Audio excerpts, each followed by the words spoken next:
En general la educación es poco visible, ¿no? Y yo cada vez que sale algún tema de esto sindical, me quedo pensando en si los argentinos estamos estudiando bien, más allá de la remuneración. Y la verdad que les quería proponer, hay una persona que para mí es de las más valiosas que tiene la Argentina en todo sentido, técnicamente, intelectualmente, humanamente. Ahora se los voy a presentar. Es autor de un gran libro que yo recomiendo, que se llama Porvenir, que nos muestra que si no estudiamos, la Argentina seguramente va a estar estancada independientemente de si crezca o no. Eduardo Levi Yeyati, Francisco Olivera te saluda, José Cretaz, Gisela Larsen, ¿cómo andás? ¿Qué tal, Pancho? Has puesto las expectativas tan altas que ahora solo puedo decepcionar. No, pero a mí me interesaba esto que estábamos planteando. ¿Estamos estudiando bien, en profundidad, los temas? ¿Somos una sociedad que va camino del desarrollo? Eh, Esa pregunta no tiene una respuesta hoy, pero sí estoy con vos en que hay que enfatizar que uno de esos caminos pasa por algo que podemos llamar revolución, cambio, dependiendo del énfasis, pero que tiene que implicar una modificación de la forma en que estudiamos, algo que tiene que ver con nuestra educación. Nuestra educación no es buena, no ha mejorado mucho en los últimos años, de hecho se ha quedado atrás en general en relación a los vecinos, mira mucho para atrás, tiene muchos obstáculos y no ha sido ni de lejos la preocupación desde el punto de vista de las políticas públicas, no ha tenido ni de lejos el nivel que debería tener en función de la importancia que tiene en el desarrollo. El desarrollo hoy, los crecimientos de los países que están alcanzando el desarrollo, los desarrollados, está fuertemente ligado al conocimiento y a cierto tipo de aptitudes que sin ellas no podemos vender caro nuestro trabajo, que de eso se trata un poco el desarrollo equitativo. Acá recién ahora se está empezando a tomar un poco más en serio el problema de la baja calificación de nuestros estudiantes, se está mirando con más preocupación el tema de PISA, pero todavía nos falta muchísimo. Y el problema, perdóname, el problema es los profesores, los alumnos, el gobierno, la sociedad. ¿Dónde está el problema? Hay muchos... lo que pasa es que el problema no significa que sean los culpables. Ciertamente no podés enseñar bien sin docentes, pero eso no significa que el docente sea el culpable. El docente no ha sido ni jerarquizado, en muchos periodos no ha sido remunerado y no ha sido preparado, formado de la manera necesaria como para ahora exigirle cosas. Si uno puede avalar, como yo avalo de hecho la evaluación docente, de la misma forma que se avala la evaluación de los alumnos, como para saber qué tan buenos o malos somos, cuánto nos falta, pero de ahí a culpar al docente o penalizarlo, exigirle que enseñe lo que nadie le ha preparado todavía para enseñar, es una injusticia. Entonces, de vuelta, hay que tener mucho cuidado con el uso de las palabras, pero ciertamente tenemos un déficit en la formación docente que de alguna forma está asociado en un círculo vicioso a una baja jerarquía de los docentes, porque el docente está mal preparado, entonces ninguno de los buenos estudiantes quiere ser docente. Simplemente pensemos, si nosotros tuviéramos, no sé qué edad tienen ustedes, Pancho seguramente no tiene hijos, pero yo tengo hijos. Sí, cómo no, hijas, dos hijos, sí. Yo también, me aporto dos más. Hijas universitarias. ¿Sí? Ah, no, claro. Y imagínate que tu hija venga y diga, bueno, papá, decidí estudiar, quiero ser maestra, decidí que voy a tener esa carrera. Tu reacción va a ser un poco, bueno, ok, pensá, por ahí hay algo mejor.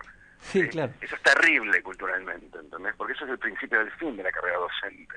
Eduardo, en alguna medida. José Cretaz, ¿qué tal? Buenas tardes. ¿Qué tal? ¿Cómo estás? ¿Y por dónde se sale de este círculo vicioso? Se sale atajando varias puntas, pero simultáneamente. Ciertamente tenés que darle a los docentes recursos, jerarquizarlo implica que estén bien, pero también implica que estén en un contexto, en una escuela, con una infraestructura correcta, que no estén enseñando sin recursos. Implica también cambiar la forma en que se forman a los docentes. Los institutos docentes son de muy mala calidad, muy heterogéneos, de muy mala calidad, muchas veces incluso sospechados de ser negocios privados, básicamente. Están descentralizados, hay que decir que esto no es un problema del gobierno federal porque la gestión de estos institutos son provinciales. Claro. Entonces hay que jerarquizar la formación docente, hay que evaluar, no tanto para penalizar, sino en todo caso para incentivar a los buenos o tratar de acompañarlos a que sean mejores. Hay que de alguna forma cambiar la formación, pero con los docentes adentro. Ese es un poco un punto esencial, porque si uno empieza por pelearse con los docentes. Es muy difícil educar sin docentes, es imposible educar sin docentes. Claro, y del lado de los alumnos, vos sos profesor universitario, ¿ves que hay más interés que antes, menos interés?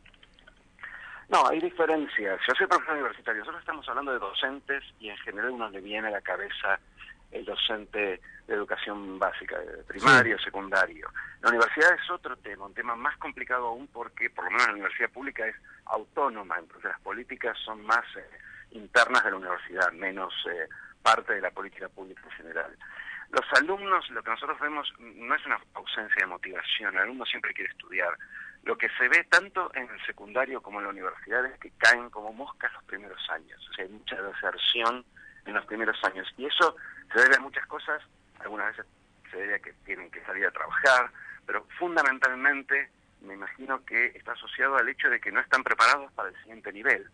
Entonces, los alumnos primarios que aprueban a la primaria entran al secundario y chocan contra el nivel, tener que cursar muchas materias en un régimen distinto, de mucha más intensidad, y fracasan. O sea que el problema viene de la secundaria, entonces. El problema viene del nivel anterior. En la secundaria, parte del problema es la falta de preparación en la primaria, y en la universidad ciertamente tiene que ver con la falta de preparación en secundaria. Entonces, por más que los empujes a entrar a la universidad, por más que abras bien grande las puertas y lo hagas gratis y sin exámenes, esa apertura termina siendo una estafa, porque ese tipo pasa 1, 2, 3 años tratando, empujando esa piedra de Sísifo, tratando de dar los exámenes, sobre todo en carreras más arduas, y luego a los 3 años abandona y no es nada, o sea, ha perdido 3 años, cuando en realidad posiblemente haya mejores formas de acompañar a esa persona, ya sea carreras técnicas o carreras más cortas, que agreguen valor académico, agreguen valor de trabajo a esa persona sin necesidad de que pierda los 3 años. Por eso digo, hay mucha frustración en los alumnos, no falta de ganas de aprender, sino impotencia muchas veces. Tiene que ver con esto, con la falta de preparación previa. Eduardo, ¿y se invierte poco en educación en Argentina o en términos de recursos estamos bien? Mira, eso es muy relativo. En una época se hablaba del 6%, después resultó ser menos.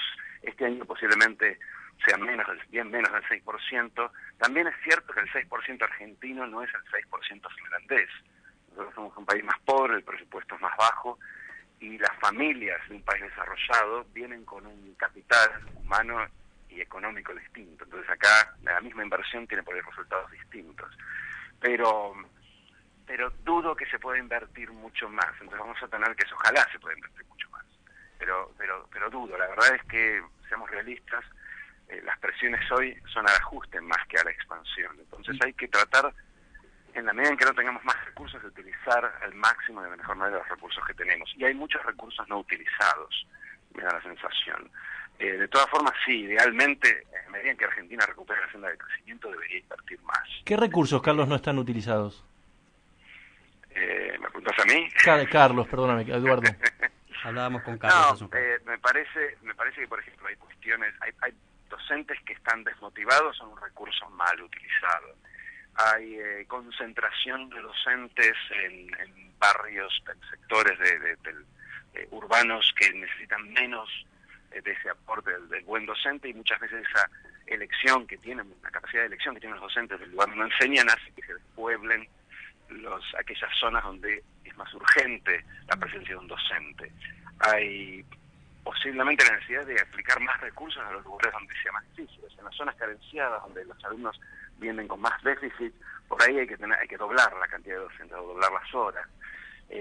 Hay recursos en el sector privado que podrían ayudar. Por ejemplo, en el secundario, y de hecho hay algunas iniciativas incipientes en ese sentido, se puede colaborar con los clubes de deportes, con las empresas privadas, como para dar alguna formación en la forma de pasantías o de contraturnos que genere algún contacto con el mercado laboral, que haga que esa gente que salga de la secundaria no sea mini, que pueda integrarse rápidamente al mercado laboral. En fin, hay una serie de cosas que de hecho se hacen de manera errática y muy incipiente, y que se pueden, yo creo, escalar bastante rápido, y que no implican mayores recursos y una mejor utilización. ¿Viste que hay profesores que prefieren no sancionar o no poner nota? ¿Eso cómo lo ves vos?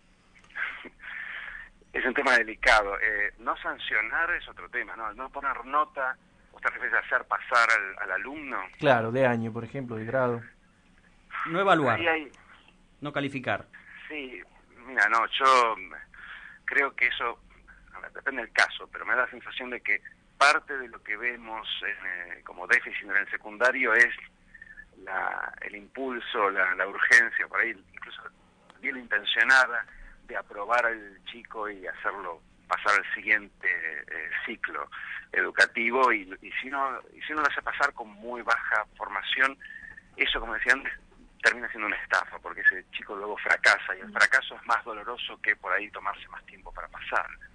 El fracaso en el sentido de sentir esa impotencia de no poder estudiar porque no tienen los instrumentos necesarios, en un contexto que supone que tengas esos instrumentos. ¿Entendés? O sea, hoy el secundario uno lo tiene que correr detrás, no es un lugar contenedor que permite que los que vienen rezagados puedan de alguna forma llenar esa distancia. Entonces, sí, puede parecer bien intencionado al inicio, pero me da la sensación de que en parte lo que estamos haciendo es pateando el problema para adelante, para 1 o 2 años más, a un punto en donde se puede volver irreversible. El chico que abandona el secundario después es muy difícil que vuelva. Y es difícil que se enganche en el mercado laboral, y si se engancha lo hará de manera informal o con salarios muy bajos. Yo creo que vale la pena hacer el esfuerzo de evaluarlos y darles el tiempo necesario al inicio. Bueno, Eduardo, muchísimas gracias. Eduardo Levi Yeyati, economista, escritor, ensayista, pensador y ex titular del CIPEC. Recordame el nombre de tu libro, o la editorial de tu libro, para... Porvenir, Caminos al Desarrollo Argentino. Lo sacó Editorial Sudamericana el año pasado y espero que siga siendo vigente. Aunque no por mucho tiempo. No, recontra vigente. Espero que sea vigente este año, pero no el que viene. Bueno, te mando un abrazo y te deseo mucha suerte, por supuesto, en todas tus múltiples actividades.